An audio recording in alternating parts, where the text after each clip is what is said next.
The average teenager is spending 7 hours each day scrolling on their phone. And I did the math. That amounts to 27 years of their lives. And we're seeing huge spikes in teen anxiety and depression. Did you know that 9% of teens have attempted to take their own lives? So these tools that are supposed to connect us are actually making us feel more disconnected than ever. How did we get here, and how do we get better? Those are the questions we're trying to answer through vulnerable and honest conversations with teens and their parents. And interviews with experts in mental health, legislators, professors, and advocates. If you're a parent or simply worried about social media, you're in the right place. I'm Nicki. And I'm Ashley. Welcome to Scrolling to Death. Hey, everybody. Welcome to today's episode of Scrolling to Death. We have a very special guest today, Nicole Runyon. Hi, Nicole. Hi. She comes to us from Michigan. Hi. So Nicole is a psychotherapist and a public speaker with over 20 years of experience specializing in child and adolescent mental health. So right in that audience that we speak to on our podcast. As listeners know, our goal at Scrolling to Death is to help parents better understand how screen time and social media can affect their families and provide parents with resources to help their family find an ideal balance between screen time and their in-person connections. Mm-hmm. So we're really excited to be able to share Nicole's insight with you guys today.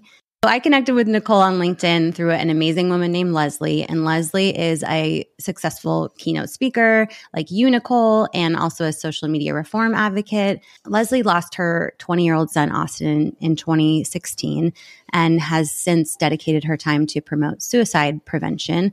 And her posts are so inspiring. I've been following along with them.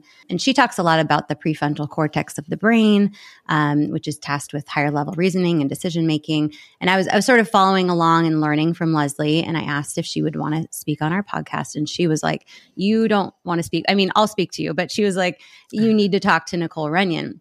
We were so excited that you responded right away. So we just have some questions that we have been sort of gathering from parents who listen. We're getting a lot of feedback on LinkedIn, but a lot on Instagram, and people just messaging us directly with some different areas that they're looking for support in. But why don't we backtrack a little bit? So Nicole, do you want to share with us like what got you into this line of work and supporting families? Sure. That goes way back to when I was 10 years old and I decided I was going to be a child psychotherapist. Oh, wow. Which is very unique, right? Yeah. Because most 10-year-olds want to be what, like astronauts or veterinarian, princesses, exactly. princesses. Yeah. So I always just sort of knew I wanted to do this work, and I knew I wanted to work with kids, and so I went into private practice right around 2008, 2009. A couple of years in, I started noticing this very interesting trend with the kids I was seeing. What I was noticing is they were coming in with these mental health issues, pretty severe mental health issues. And I would do the psychosocial histories. I would ask the parents, what's going on? Was there trauma? Was there a precipitating event to this anxiety? And there was nothing rooted in anything traumatic or any psychosocial issue. And it was kind of baffling because in my training, I was taught that, a child is going to respond to their environment, and the things you're seeing from a psychological standpoint are mostly going to come from the family, maybe the school. Mm-hmm. And so I kind of asked myself, what's going on with these kids? And at the time, people weren't really talking about what technology and smart devices and all this stuff was doing to kids. But I certainly, kind of pinpointed that because it was the only change that I could think of as to what happened with the kids that I started seeing in the earlier part of my career and the kids I was seeing at this point in the game. Mm-hmm. Wow, that's very early to be pinpointing that. Yeah, well, it was kind of obvious, and I was getting reports from the kids, like they were allowed to then bring their phones to school. There was like a year there where the schools were resisting it and they were saying no phones. And then it was like Pandora's box had opened up. Yeah. And that year is when I started seeing a lot more just psychopathology.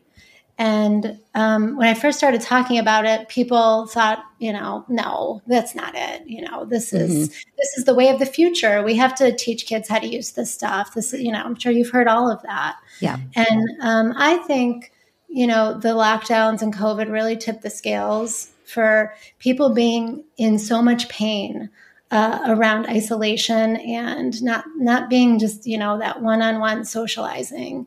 And now everybody wants to talk about this subject. Yeah. Interesting. But still 15 years later, they're giving the kids iPads in kindergarten in class. Mm-hmm. And the iPad time or the amount of screen time is just up to each teacher. And in my experience, the teachers don't even really know what's on there. So it's still like we're playing catch up. Well, yeah. And I think parents too. I think, it's one of those things. It's like junk food. Everyone knows it's bad for you, mm-hmm. but you're not going to stop doing it. Right.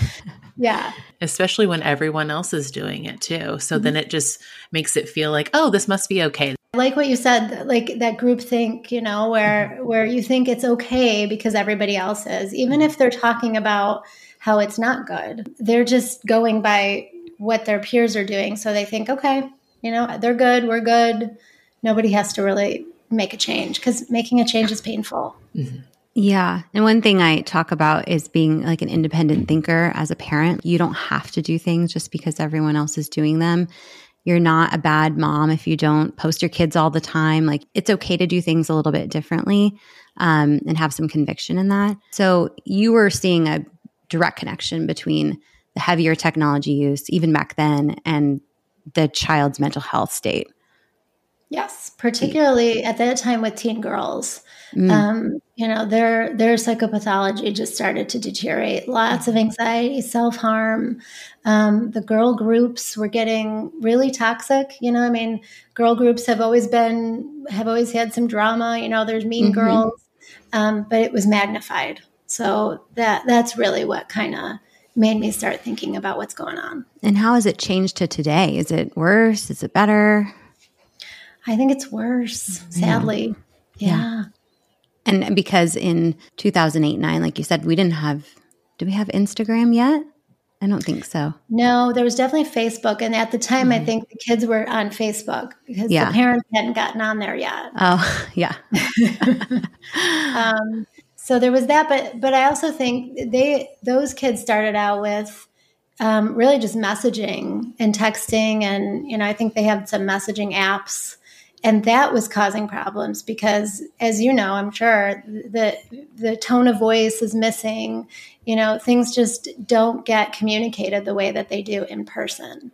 So I was noticing a lot of issues around just that at the time. Wow. And then exponentially, there's so many opportunities now to be messaging on all these different platforms. And I think too, Nicole, you touch on such a great point on the social skills and the communication skills that are getting lost. And especially then we add in COVID, right? Where we were almost kind of forced with this dependence on technology. The communication and the social skills that are getting missed of just, the facial cues and talking to someone in person about something that might be uncomfortable.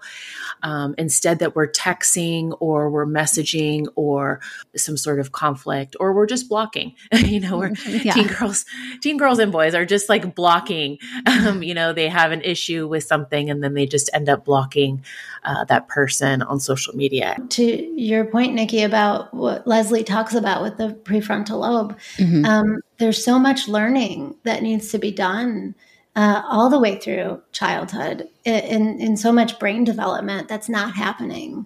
And that is absolutely a part of it. Like not just tone of voice, but body language and somebody's, to your point, facial expressions. It's so important for brain development. You talk about generational differences and that's something you focus on. I feel like there's no bigger generational difference than when we grew up and when these teens are growing up. And Ashley and I started using Facebook right when it started when we were 18. And so we literally had that like private childhood, private teen years where we could mess up and it wasn't online.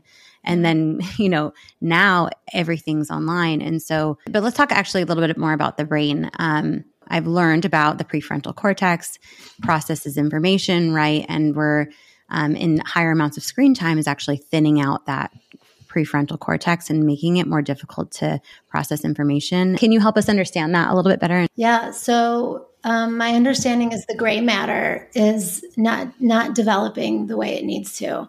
So the screen is, you can think of it like it's a guard to natural childhood developmental processes. Mm-hmm. Child development works like the rungs of a ladder. So every stage builds on the one before it. And it's not to say that you can't move forward if you haven't really completed a stage or the stage didn't go well, but the next stage is going to just be that much harder. And so there's different components of development. There's the social emotional, there's the brain development, and there's physical development. And when I talk about it, I talk about how it's like a wheel, because one leads to the next, leads to the next, leads to the next. Mm-hmm. And so what's happening, because they're not getting the social emotional development they need, then that's affecting their cognition and their brain development. And that's where that science comes in with the gray matter and how, like, just physically, not just in their brains, but their bodies aren't developing the way they need to. I've been hearing from speech therapists and occupational therapists, and I don't want to get myself in trouble here because there isn't any experimental research yet. This is all anecdotal, but these are professionals who have been doing their work for decades, and they're reporting similarly to me, where they're seeing a lack of physical development with no root in any medical issue. And their training tells them, well, if I'm seeing this, then it should be because of this. Right. And many of them are attributing it to the screens. And it makes sense, right? I mean, we're giving we're giving 2-year-olds iPads. 2-year-olds should be running and jumping and climbing trees and playing in nature, and instead they're on a device. Mm-hmm. Yeah. We did an episode on iPads and tablets that we released last week, and then we recorded an episode which was really interesting to dig into. There is a study about low quality media. So only 4% of the videos on YouTube Kids are educational, and the rest are considered low quality media. There is studies on the more the kids watch low quality media, the poorer their language development is. The research has been really interesting to find, and I think there's more and more coming through. So for your clients that you work with, like, what are the main suggestions that you make for their family to help, especially parents, help their teens through this time? Really, I'm assuming limiting screen time is one of them. Sure. What I tend to work on with parents in particular is not so much like an ABC 1, 2, 3 thing, because obviously every family is different. Every kid is different. They're going to respond to technology differently. Mm-hmm. So what I try and do is help parents really dig into their instincts and their connection with their kids. Because I think so much of our culture right now is causing disconnect with everybody, including parents and children. And so my thing is if you're connected and you're attuned with your child, you're going to know, right? Like, you're going to know if you gave them the iPad or the TV or whatever for 30 minutes and they're starting to look glazed over and they're starting to, kind of melt down a little. Okay, it's time to take it away. Yeah. So I tend to not I'll give ages, like rough ages, but I tend to not give specific instructions or tips because I think parents are just going to know. They know better than anyone what's good for their kids. I love that, where you're empowering the parent to be, hey, you're the expert of your child, and to be in tune with their needs, their feelings, but also like observe them. Like, if you're going to allow the screen, the TV, the iPad, the phone, just be in tune with them. Know when they're done. That's super interesting because it's, people use the iPad as the babysitter when they need to go take a shower or cook dinner. That's when the screens happen. So the parents are not observing. And that's something we talk about on the podcast is you have to be involved with these screens. Like, you have to be watching things with them, communicating with them about it, seeing how it makes them feel, like a daily conversation about how they're feeling, especially when they're getting a little older and getting active on social media. Yeah. And if parents are using it to go take a shower or get a break, then that begs the question, depending on the child's age, why isn't the child able to entertain themselves, right? Yep. And why isn't the child able to be a little bit bored or, try to figure something out in that moment when parent is busy doing something, Right. That's really important. Even just asking yourself, why are we giving our kids the iPad? Like, what do parents need? And also too, let me ask you this question is, when you are talking with parents about social media, about tech, about iPads, what resistance are you getting from some of the parents? Oh, absolutely. The first thing that parents say is, but they're going to have a meltdown, or they're going to be really angry, or they're going to be depressed because they can't keep in touch with their kids. So that is the biggest issue. And I'm a little bit unpopular because my answer to that is, yeah, Right. yeah, and it's okay. And they're going to be upset, and it's okay for them to be upset. Absolutely.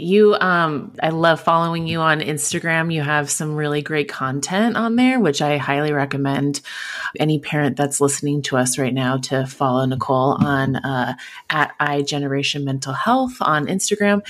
You wrote a post that I really love, and it was talking about like students and kids struggling with discomfort and how like you were encouraging parents and kids to confront the discomfort, right, head on, instead of relying on social media. And this, I think, is really tough for parents to see their kids in discomfort. Why do you think this is so tough for parents to see them struggle, feeling their feelings, initiating conversation, making friends, actually resolving conflict in person? It's because parents haven't resolved the discomfort in themselves. Yeah. Oh. Mm-hmm. Absolutely. And this is the generational differences that I talk about. I call it the pendulum swing. You've got one generation being raised a certain way, and then they don't like that. There's wounding around that. And so they swing so far in the other direction. And I think that's what's happened with Gen Z is we've swung so far into, we didn't resolve our discomfort in previous generations. We didn't get that, right? I mean, one of the good things that's happening for Gen Z is that they're being asked what their feelings are. They're being encouraged to talk to therapists or have dialogue around getting their needs met.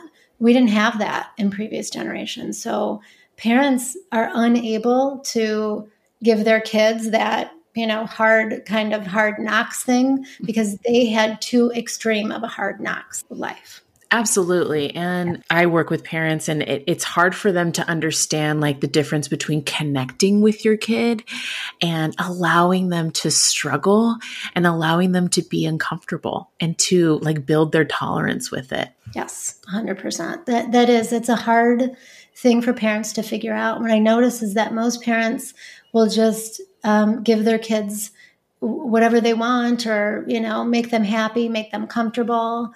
And that's how they think they're connecting. Mm-hmm. And what's happening to parents is we're burning out because, we're in our cars, for hours a day, driving them everywhere. And we're, bending over backwards for them. And then we're too burnt out to really actually connect. So then everybody's on technology because everyone's stressed out and burnt out. So peeling that back and kind of simplifying things and just being with your kid, even if it's a bad moment, that's where it's at. Yeah. And I think it even comes to the point of where your kid even might say like, but mom or dad, like all my friends are on social media. Like, why can't I be on there? Or I get this too, is I'm going to be left out. And I'm always left out because I'm not on social media and I'm not seeing what my friends are doing. And, the parents then feel for them. They allow it. 100%. That is the most common reason why parents give in, even if they don't agree with it or don't want it. Yeah. And I think that those are some opportunities to teach your kid how to socialize and how to be, uncomfortable, right? How to reach out to a friend and say, hey, I'm not on Instagram, but do you want to hang out this weekend? And I know that's unconventional these days, but it's really important we don't lose that. We cannot lose that. Otherwise, we're in big trouble. And it can feel like, for me, not being on social media personally for years and not posting my kids, I feel like I'm the only one. I've kind of recruited Ashley over, but finding commonality in other parents, that I bet if you just bring up this topic with other parents that are in your community, they probably don't want their kid on social media either. So maybe if you can join together and all have a shared goal with your kids to encourage them to socialize face to face. Just like the kids are using technology to connect and they're actually disconnected, that's happening to us as well. I had never felt more isolated and alone than when I had my first child. And that was almost 15 years ago. So, we're not, as like a culture, as a society, we are just not connected overall. So yes, I think that's a great idea, Nicki, is just to talk to other moms, because 9 times out of 10, everyone's on the same page about this. Right. Yes. Everyone's affected by it negatively, and everyone is eager to talk about it. I encourage parents that are listening to bring it up with another mom or dad when you're at pickup. Like, just start these conversations and see what comes up. I bet, you'll all be able to relate on it, and then maybe find similar approaches that are safer for your kids. I had an experience actually last spring where a mom from my daughter's school found out that, I have this philosophy, and she actually wanted her daughter to play with my daughter. And I thought, well, how opposite of what the kids will tell you. The kids will tell you, I'm never going to get any friends if I'm not online. So yeah, the more you find out who is on this page, the more you're going to want to connect with them. Yeah, absolutely. Yeah. Today, we released an episode about sharenting and a lot about online safety, digital kidnapping, the scary things that are happening when it comes to sharing your kids online.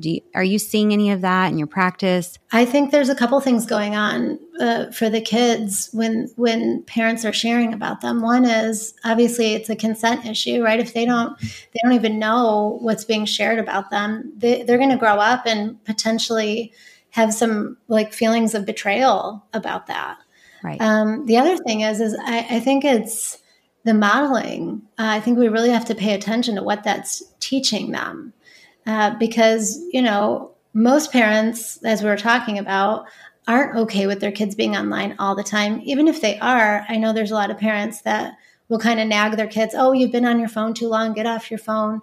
So what is that modeling for them, that since they were babies, we've been, putting their lives out there? Do we expect them to be private with their own lives, or are we showing them it's okay to put yourself out there? And yes, it can be dangerous.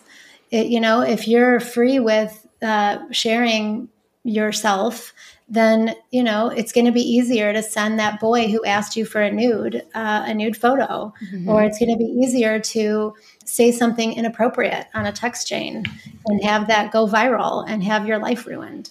So there are just a lot of ramifications that I think when parents are sharing at those young ages, they don't realize what it could turn into when they're older.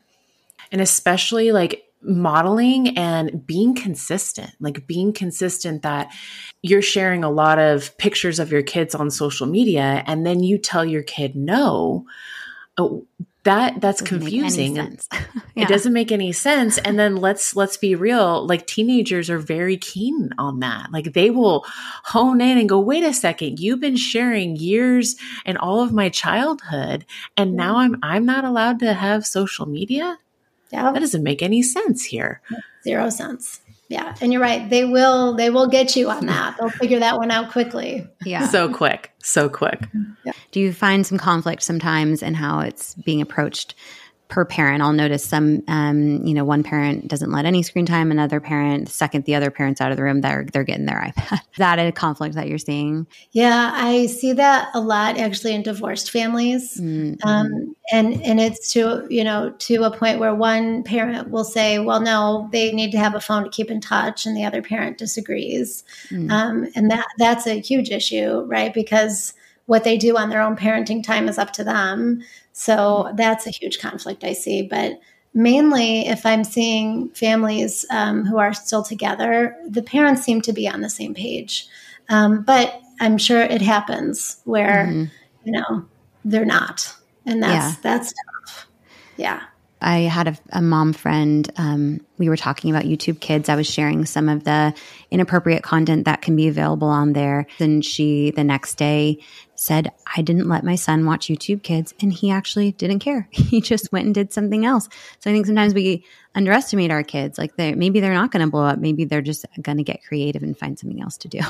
Yeah, I always say they want you to take it away from them because they're, they need you to save them from themselves. Just like any danger, you're going to chase after them if they're running in the street, and they might be upset with you because you stopped them from running, but they need you to do that to save their life. Right. So yeah. Absolutely. A lot of times they respond pretty well, or I hear people say, oh, there was some mumbling and grumbling, but after a day they were fine. Yeah. So I think parents are afraid of that big reaction, and they might not get that. I am also hearing some struggling around, they've given their kid a phone at 8, 9, 10 years old, and they regret it. And how do we go back? How do we take it away without causing a big problem? So do you have any suggestions there? How do we take away the social media without causing any problems? Yeah. How do we do that? Yeah, well, that's impossible. You're going to cause ruffles. Mm-hmm. And that's, again, like that conversation we had about parents not letting their kids be uncomfortable or being afraid of their reaction. This is where parents really need to stand strong in their convictions that this isn't good for you. And you're going to struggle with not having it. And I'm here for you, but I'm not going to give in. Absolutely. And it hones in on that connection with your kid is, your kid has to trust your judgment, and your kid has to respect your limits as well. They're probably going to absolutely grumble and ask. Most teenagers do, like, well, why? And it's so important to sit down and explain it to them, and to, instead of just like, because I said so, right? That most teenagers, because I work with teens, most teenagers aren't gonna deal with that explanation very well. You have to be okay with the discomfort of it, and then rely on the connection with your kid. As if they take it away and they get this big reaction, that the relationship is just like falling apart. Instead of having faith and have some trust on the connection and the relationship you have with your child, and continue to build that. Yeah, that's right. Because that is the connection. Like, you're not your child's friend. You're not your child's friend until they're adult children. Mm-hmm. And only when they're adult children will they be your friend if you had good boundaries earlier. Yes. So that is exactly what they need from you at that point in their life. And you're right. That's the connection. Yeah. I think it can be interesting to find the balance between, like, they're eager for some control in their decisions and, looking for that, but also keeping your control of them and not letting them have, like, even with my 2-year-old, like, if she's really stern about something she wants and she's not supposed to have it, I'll ask her, like, who's in charge? And she'll say, mommy. And then she'd stop. They're not in charge of you. Another couple I know, like, they let the kids watch YouTube all the time. And it seems impossible to them to take it away. And I'm like, did we forget that we're in charge? Like, did we forget that they need to do what we say? Like, yeah. So it comes with the discomfort thing and the, creating conflict. It's a very interesting topic. And I want to say, Ashley shared a stat with me. So 80% of parents of teens have not talked to their teens about social media, like, at all, which just makes us feel so far away from where we need to be. Yes, that is staggering. I did not know that. Yeah, and I think I fact-checked it, Ash, and found it too. Like, we need to be talking about it if your teenager's on social media, you need to be talking about it every single day. Yes. So that's either like the parents don't know how to discuss it, they're avoiding the uncomfortableness of the topic, or they don't know how, like, they just don't know where to start, or they have just not a lot of education around the dangers and the side effects of social media.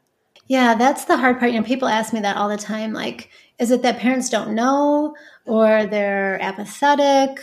I tend to think it's that they don't know. When I get parents in my practice coming in, they're baffled with some of the things I talk about and some of the education. Parents aren't talking to their kids about sex. They're not talking, they're not talking about drugs. It's like those difficult conversations are just not being had. And it's baffling to us, right? Because we're in the space and we're really on it. But I think the majority of parents are just trusting that it's all okay because, as we talked about earlier, everybody's doing it. Yeah. And our parents didn't talk to us about those things either, No. So it's like, I feel grateful to be in the first generation where we're going to teach our kids about sex. We're going to talk to our kids about drugs and alcohol and all these things that could be tricky, and instead of learning it from their friends. Or now they are learning it from the internet, which is so crazy to think about. Social media influencers, that's what they're learning. That's who they're going to learn some of it too. Those experts. Ashley and I are not personally on social media really, and we both have businesses. And so we have to promote ourselves on social media, right? And this can be uncomfortable. And I hear it from, the guy that owns the gym that I go to, my other friend who owns a fitness business, all these business owners talking about how they have to be active on social media, but they hate doing it. And so I think you did a post recently similar to this, and I wonder how you feel about it.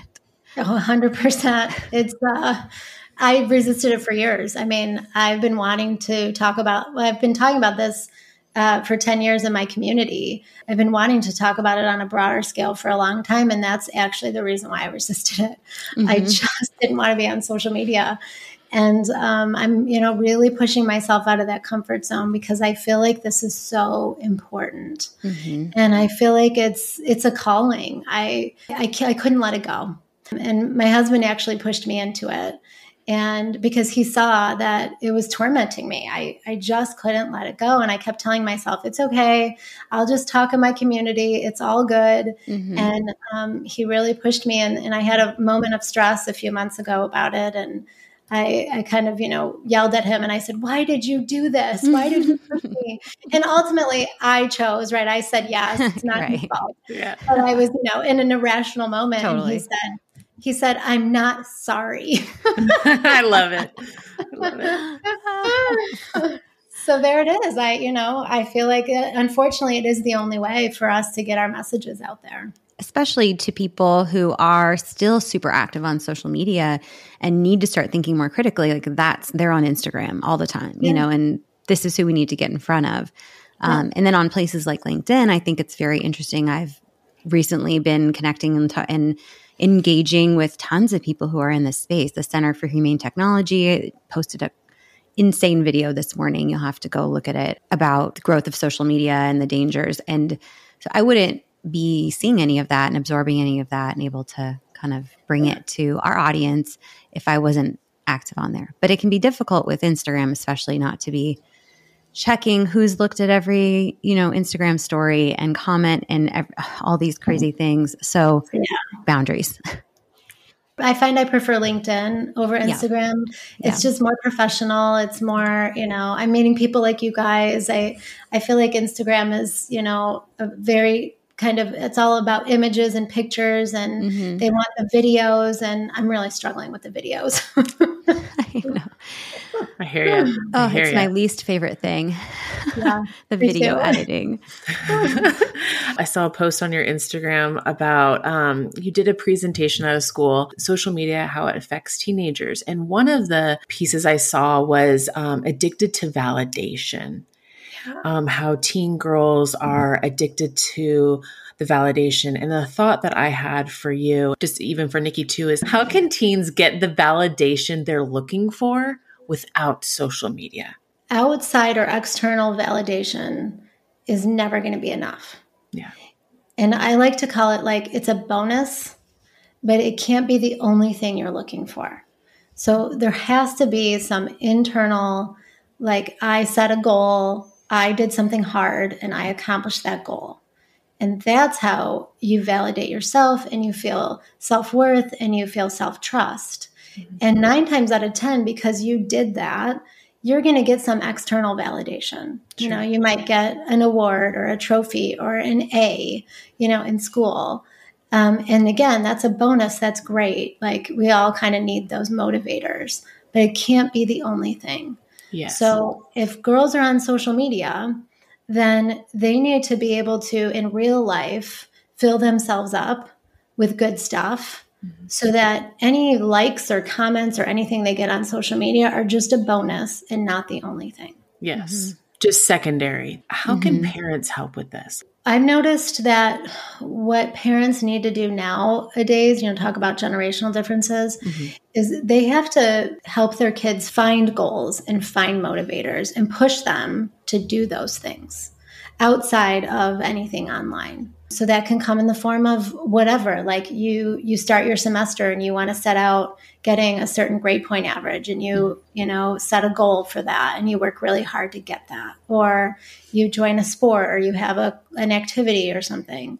And I noticed that I've been sort of talking to parents about, well, they're not going to volunteer to do it. They're not going to do it because they have this medium, this modality in front of them that doesn't make them have to do it like previous generations. So you kind of have to make them. I recommend that parents say, hey, you got to do something. You can choose, but you have to do something. And for older teenagers, that can be a job. That's a really good way to feel good about yourself. If they're not into a sport or an activity or something, but they have to do something in the real world. I think it's interesting the way we approach videotaping, constant videotaping and photos of our kids, because we're telling our little babies, like, they constantly have an audience. So we're, they say their first word or whatever, we're like, do that again. And we get it on video and we share it with maybe just our family, but it's like they act constantly like they have an audience, which I think is an interesting thing. And now with a lot of the kids watching YouTube, or YouTube, I'll see like 4 and 5-year-olds being like, hey guys, so today we're going to, do this and follow and subscribe, just for their mom's video camera. And they think it's cute, but it's like, maybe we shouldn't be encouraging kids to make them think everything they do is for an audience of people. I love how you put that. I never thought of it that way, but yeah, it's an audience. Yeah. And then they're having to perform. Right. Yeah. Right. Wow. They know people are going to see, more people than just their mom and dad are going to see this. Even if it's just their family, but a lot of times it's who knows how many people online, and they're aware of it. Then they're shifting their thoughts of like, if they have to perform, like, who am I impressing? Am I making my parents happy with this? Am I making myself happy? Instead of just doing it for themselves, like maybe they're even censoring themselves a little bit because they don't want to look silly or be embarrassed, rather than just being like what we used to do on video cameras, in our rooms with our friends, like when we were teenagers, that like no one's ever going to see that. But we were like, whatever we were doing. That is a really good point. Wow, I never thought of that. And I'm even thinking of my own parenting because I have almost 15-year-old and a 9-year-old. So they're like 5 years apart. And with my 15-year-old, I didn't have an iPhone. So there are pictures and videos of him, but his sister has way more pictures and videos of her because it was so much more convenient for me and my husband to take those of her. And so just the difference in their personalities because of that. How interesting. Yeah, and we talk about a little bit on a recent episode about not everything being a picture moment, and that like we need to just take a step back and realize like it's okay to just have that experience between you and your kid and not have to capture it. Yes, that's huge. Yeah. Well, one thing that people are often confused by is like, what are the different technologies and how do they affect kids? In other words, like, is gaming okay? Are tablets okay for educational games? And when I talk about it, I package it into everything. I think it's all related. I think even educational games, those games are very like overly stimulating with the music and and I think it trains the brain, to like press a button and get instant gratification. So it becomes addictive. And, you might think, oh, this is great. My 2-year-old's learning how to read. But at the end of the day, that doesn't make the 2-year-old a genius because everyone's going to catch up to that kid. Right? Like you're not creating geniuses here by giving them, a learning tablet. So I like to distinguish that for parents because I think some people justify, oh, well, it's okay because this or it's okay because that. And I think it's all the same. Yeah. We need to do an episode on gaming soon because that keeps coming up. And I know a lot of the gaming platforms have social media elements, involved in them. They're chatting and they can connect with, they add friends and things like that. So there's that social aspect within the games. You've talked about on your post too about digital reset. Do you have any tips or strategies that would really help parents and providing that digital reset for themselves or even for the family? Yeah. So I make some basic suggestions. Sometimes the family, it's appropriate for everyone to just have a detox, depending on how severe it is. Basic things like don't have your phone at the dinner table, and actually try to have a family dinner without any devices or technology, and just check in with each other. Don't go to bed with your phone. I know that's a big one. And everybody says, oh, well, I need it for the alarm clock. And, I've got a little $7 alarm clock by my bed from Amazon, and it works. It works great. It's awesome. It wakes me up every morning. Wakes me up every morning, even if I don't want to. I know. Right? Just try to reduce the blue light an hour before you go to bed. Get outside. It's part of a broader conversation too. Like when you start talking about it, you kind of have to talk about like, how is the family operating? Are people exercising? Are we eating healthy? Like it's a part of just overall wellness. Right. And if we're like too much into the technology, then that's taking away from that time that we should be spending being healthy and healthy together. Absolutely. I wanted to touch briefly on monitoring your kids. We're getting some questions about like what products are great for like monitoring my kids' social media and monitoring their phones. And I'm not quite sure how I feel about monitoring at all. I don't know that that's really great for the trust between a parent and a teenager. So where are you at when it comes to parent monitoring the teens' online activities? Yeah, 100%. I mean, the trust for sure. Kids are smarter than we are, and they're going to get around all of your parental controls. Are going to figure it out. So what I do is I talk about, again, with the connection, it's all about that. If you're connected, then you have trust. And trust is really important because you can say to your kid, and this is why I do advocate for waiting until they're in high school. Yeah. So, but again, if Pandora's box was open before that, you can still build this. But just teaching them, about what the effects are, what this is doing to them, teaching them how to be good cyber citizens and not say nasty things. If you teach them and you model for them, then you've built that trust in them that you can give it to them and they're going to be appropriate. What I suggest is if you start seeing your kid, like if behavior is changing or they're not maybe sleeping at night or their grades are dropping, you're starting to see like some issues. That's when I would say, the parents can absolutely take the phone and search it if the child isn't being open about what's going on. I always tell them that the phone isn't really private. I mean, if you're putting stuff out there, it's not private. So then it's not private from your parents. Right. It's not like the diary, right. It's just way more out there. So parents need to be able to pick up the phone and say, hey, I noticed something's up. Like I need to go through this. But as far as like apps and parental controls, that just reduces the trust and makes the kid go behind their backs and rebel anyway. I agree. And it can be scary. I mean, just right now on our podcast Instagram, we're getting bots, so many bots, like looking at the stories and they're like porn related words and going, I haven't like gone down the rabbit hole, but I'm sure they link over to porn sites and the verbiage is like raunchy. And I'm like, I'm supposed to let my 13-year-old on here. Like the tech companies are not like catching these things very quickly and not removing them very quickly. And so your kids could be having these very inappropriate conversations or receiving inappropriate things. And we cannot rely on Instagram or Facebook or what any of these companies to be catching it for us. There is a need if you're going to let your kid on social media to know what's going on there. Like there's a balance to be had. It's an interesting thing that I'm glad I'm not at that point yet. Yeah, for sure. And it really does come down to the parents, the parent responsibility, and then the parent-child connection. Right. Yes. There's this conversation around like the government, putting limits on social media and big tech, and Utah passed a law that you can't be on social media under 18. And when I first heard about that law, I thought, well, how are they going to enforce that? Yeah. Have you heard anything on that? Well, I'm learning that they want to do facial recognition to determine if you're old enough.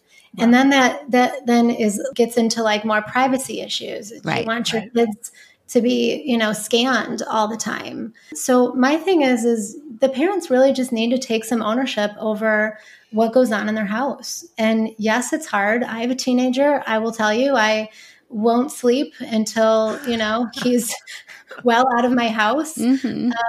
But, the way I see it is if it's not hard, then you're not doing it right. Yeah. So my thing is just stay connected with your kid and just always be just aware of what's going on. And help your child come to you. Like, hey, if this is going on online, come to me. Let's talk about it. If you're feeling uncomfortable, or if you got yourself in a difficult situation or uncomfortable situation, come to me. Yeah, and that they're not going to get shamed or punished for it, right? Yes. I think that's the key. Yes, because you've already established that this stuff is hard to navigate, right? It's hard for us adults to navigate. So I often will tell my teenager, like, it's not your fault. Like, we all struggle with it. Mm-hmm. And, so he doesn't think that it's because of him or I don't trust him or whatever. It's hard for everyone. And I don't think we should wait for government regulations. I mean, certainly big tech is never going to step up and they're going to keep suing the government for trying to regulate them. Yes, exactly. And, I think about like I was a teenager in the 90s and we all knew smoking was bad for us, but we all still smoked, I mean, the government had regulations on it. The Surgeon General's warning was right there on the cigarette pack, but we all went to the coffee shops and still smoked. Mm-hmm. So at the end of the day, the government can say, yeah, don't get on social media till you're 18, but the kids are still going to do it. And the parents really need to take ownership of that. Right. Yeah, I agree. So this was such a nice conversation. We really appreciate you taking the time. We will put all of Nicole's information in the episode notes. She does a lot of keynote speaking. She has a private practice. You can follow her on LinkedIn, Instagram, or head to her website and find some lots of great information. So again, thank you, Nicole, for being here. Thank you for having me. It was really lovely. Sure. And thanks everybody for listening to Scrolling to Death. We'll catch you next time. Bye, guys. Thank you for being part of this conversation. It affects all of us, and it's up to us to course correct and find a safer way to connect. We hope you have a few extra seconds to click follow and give us a 5-star rating. And let's meet where you're at, which right now is likely Instagram. Give us a follow and let's talk there. Comment on any of our posts and tell us what you're struggling with related to social media. What would you like us to cover? Also, visit our show notes for anything referenced in the episode, links to research that we mentioned, and direct access to Ashley's therapy services for teens in California and parenting courses available globally. Thank you for listening to Scrolling to Death.